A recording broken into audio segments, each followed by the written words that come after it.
Шүүх эрх мэдлийг хэрэгжүүлэгч эрхэм шүүгч нарын сонорт. Монгол улсын шүүхийн тухай хуулинд бүх шатны шүүхийн шүүгчдээс бүрдсэн нийт шүүгчийн чуулганыг 2 жил тутам зохион байгуулахаар заасны дагуу 3 дугаар чуулганы бэлтгэл ажил үе шаттай явагдаж байна.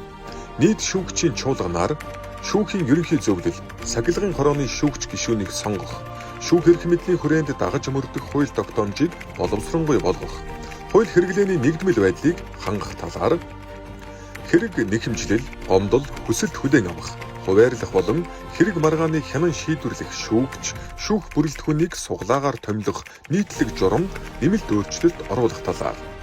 Шүүхийн үйл ажиллагаатай холбоотой буюу шүүхийн бүтэц, зохион байгуулалт, төсөв, ил тод нээлттэй байдал, цахимжилт, шүүгчийн хараат бус байдал, ёс зүй, аюулгүй байдал, ажлын ачаалал болон бусад холбогдох асуудлыг хэлэлцдэг билээ.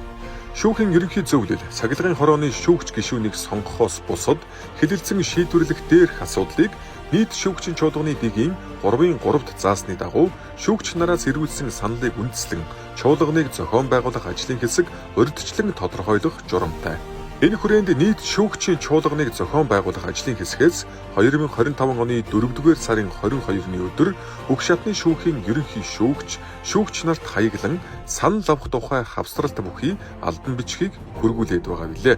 Иймд нийт шүүгчийн 3 дугаар чуулганаар хэлэлцэн шийдвэрлэх асуудлыг Монгол Улсын шүүхийн тухай хуулийн 22 дугаар зүйлийн 2, 4, 5 дахь заалтад заасны дагуу тус тусын шүүхийн шүүгчдийн зөвлөгөөнөөр хэлэлцэж, шүүгч нарын гаргасан үндэслэл бүхий саналыг хавсралт дахь хүснэгтийн дагуу нэгтгэн 2025 оны 5 дугаар сарын 30-ны өдөрт багтаан админ @judges цэгийн захим шуудангаар ирүүлэхийг бүх шатны шүүхийн ерөнхий шүүгч болон шүүгч нарт мэдэгдэе.